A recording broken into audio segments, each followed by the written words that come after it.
अब आप लोग चाहते हैं कि किसी तरीके से भी हम आईनी तरामीम को पास करें और जस्टिस मंसूर अली शाह को आपको फाइनल करना पड़ेगा। आप सोच रहे होंगे कि किसी तरीके से भी हम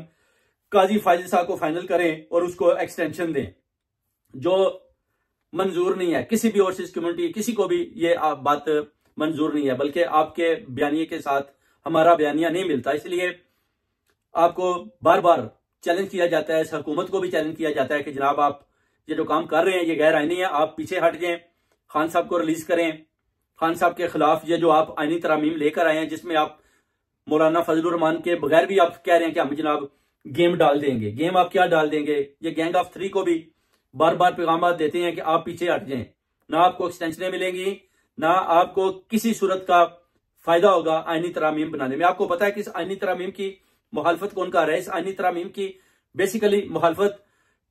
PMLN PDM की हुकूमत से भी बहुत ज्यादा लोग कर रहे हैं। वो कहते हैं कि आज अगर ये तरामीम पास होगी और खान साहब के ऊपर ये केसेस बनाकर लगा दिए गए और उनको सजा दे दी गई, तो कल के यही केसेस हमारे ऊपर भी जो बने हुए हैं, हम भी इसी आईनी तरामीम के शिकंजे में आ जाएंगे। ये बार बार वो आपस में सलाह मशवरे कर रहे हैं और MNAs क्यों भाग रहे हैं? वो कहते हैं कि ये तो खुला तसादम और एक किस्म की अलाने जंग है कि कल को अगर हमारे ऊपर भी जली केसेस बनाई जाती हैं तो फिर इसी आईनी तरामीम के हवाले से हमें भी पकड़ पकड़ कर ये लोग जेलों में बंद करेंगे और जब भी इनको जरूरत पड़ेगी तो ये इस चीज से भरपूर फायदा उठाएंगे और इसका ज्यादा फायदा जर्नैलों को होगा, क्योंकि जर्नैल ही इस आईनी तरामीम के पीछे छुपे बैठे हैं और वो इन सारी सियासी पार्टियों के MNAs और जितने भी लोग मिनिस्टर बनते हैं उसके बाद इस आईनी तरामीम के हिसाब से उन आईनी कोर्ट में जो सुप्रीम कोर्ट के ऊपर बनाई जा रही हैं, इनके हवाले से भी केसेस बनाकर इन सबको जनाब वो कहते हैं कि लंबी सजाएं देंगे और इनके सामने फायदे रखकर ना तो किसी की सिफारिश मानी जाएगी, बल्कि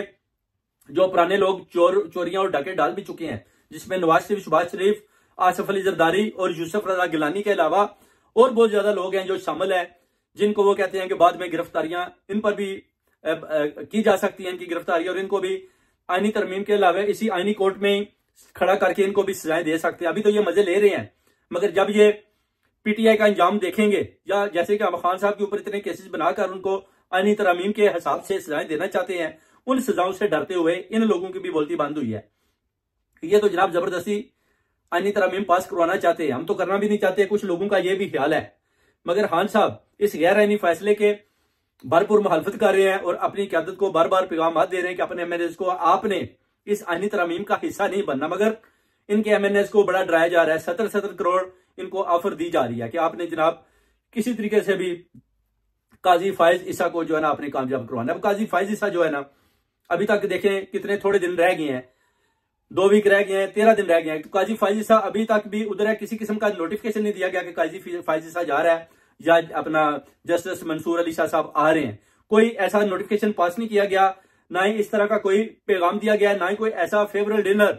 जो काजी फायज ईसा के जाने पर रखा गया हो। किसी किस्म का भी दूर दूर तक कोई ऐसा डिनर, ऐसी पार्टी दिखाई नहीं देती जिस पर साबित हो के वाकई काजी फायज ईसा जा रहा है। काजी फायज ईसा बैठा हुआ है, वो सोच रहा है कि नहीं, मैं आईनी तरमीम पास करूंगा, करवाऊंगा और उसके बाद मैं एक्सटेंशन लूंगा और जनरल आसिम अली को भी एक्सटेंशन दूंगा। ये उसकी फर्स्ट प्रायोरिटी है। मगर आवाम की, कौम की, ओवरसीज कम्युनिटी की प्रायोरिटी है कि जस्टिस मंसूर अली शाह को जो उसकी बारी बनती है उसको सामने लाया जाए। उसके बाद देखेंगे कि जस्टिस मंसूर अली शाह साहब कैसे आईनी और हक के साथ खड़े होकर फैसले देते हैं। अगर वो हक के साथ फैसले देंगे तो कौम उनको खराज तहसीन पेश करेगी। अगर वो भी काजी फायज ईसा की तरह बाद में अगर गैर आईनी फैसले देने की कोशिश करेंगे तो फिर उनको काजी का अंजाम पहले ही पता होना चाहिए, जैसे उसका अंजाम हुआ है। जो भी चीफ जस्टिस ने आएगा उसके गैर आईनी फैसलों पर उनका अंजाम भी यही होगा। और ये चीजें बार बार जनाब इनको बताई जा रही हैं, मगर कोई आदमी भी आप देख लें ना तो दिखाई देता है, ना को बिकने को तैयार है, क्योंकि उनको पता है कि लोटों का जो टाइम है या इन घोड़ों का जो लंगड़े हो चुके हैं, इनकी बाद में मुद्दत खत्म हो जाती है, इनकी वैल्यूज नहीं रहती। इसलिए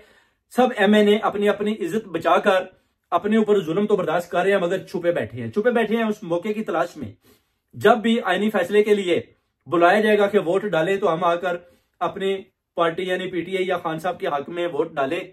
कि जनाब हम इस आईनी तरमीम के खिलाफ हैं, उसमें वोट डालें। मगर ये भरपूर कोशिश कर रहे हैं कि किसी तरीके से भी 8 से 10 MNAs को उठाकर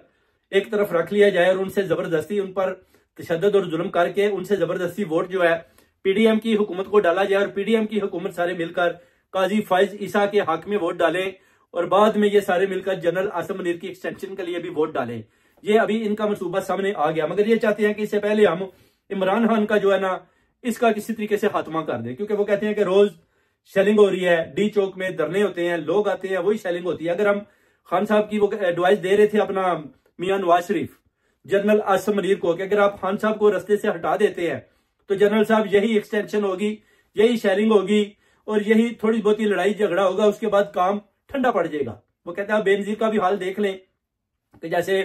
बेनजीर का मर्डर हुआ, उसके बाद कुछ भी नहीं हुआ और लोग आराम से घर चले गए। तो आप ये फिक्र ना करें। जनरल आसिम मुनीर पैगाम देता है कि ये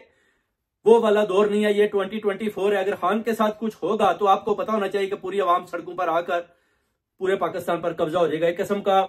वो कहते हैं कि मुल्क के अंदर ही खाना जंगी लग जाएगी, जिससे डरते हुए वो कहते हैं कि हम फिर हो सकता है इनका मुकाबला ना कर पाए। तो इससे बेटर है कि आहिस्ता आहिस्ता पार्टी को तोड़ा जाए और खान साहब को जिंदा ही रखा जाए और गायब कर दिया जाए। उसके बाद हम अवाम का कौम का टेम्परेचर देखेंगे और उस हिसाब से फिर हम देखेंगे कि हमें कौन सा लाया अमल इख्तियार करना है। जनरल आसिम मुनीर साहब ने अपना नवाज शरीफ को, मरियम नवाज और शहबाज शरीफ को साफ साफ पैगाम दे दिया कि मैं खान साहब को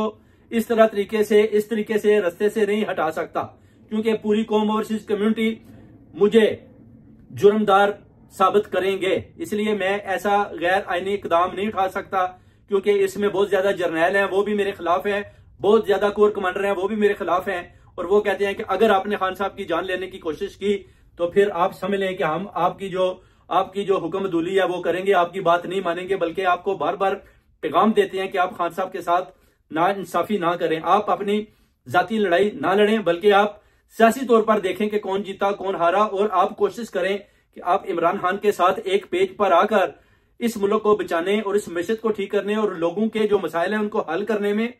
और जो बैरूनी ताकतों के मफाद आते हैं उनको दफन करने में आप खान साहब के साथ खड़े हो जाए। मसला फलस्तीन आपके सामने है, मसला ईरान आपके सामने है, मसला कश्मीर भी आपके सामने है, मसला अफगानिस्तान आपके सामने है और मसला इंडिया भी आपके सामने है। वो चाहती हैं कि कौन सा दिन हो पाकिस्तान को गिरा दिया जाए। डॉलर का रेट देख लें, पाउंड का देख लें, रुपया का देख लें, उसके बाद आप मुश्त का भी हिसाब लगा लें और ये भी देख लें कि मरियम नवाज और नवाज शरीफ ने 1.5 साल में जो मुल्क का जनाजा निकाला है वो आपके सामने है, जिस पर जनरल आसिम मुनीर इस बात को सोचने पर मजबूर हो गए हैं कि बात में तो दम है। तो चलें अभी देखते हैं, मगर आप पैगाम देते हैं कि जनाब आप मेहरबानी करें, खान साहब को मंत्र यहां पर लाएं और 15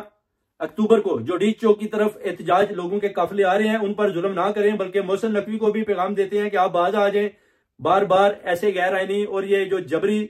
जुल्म और फस्तियत जो आप अवाम के ऊपर कर रहे हैं ये नाजायज है, और अगर आप और ज्यादा करेंगे तो फिर मुल्क की हालात को संभालना आपके बस की बात नहीं रहेगी।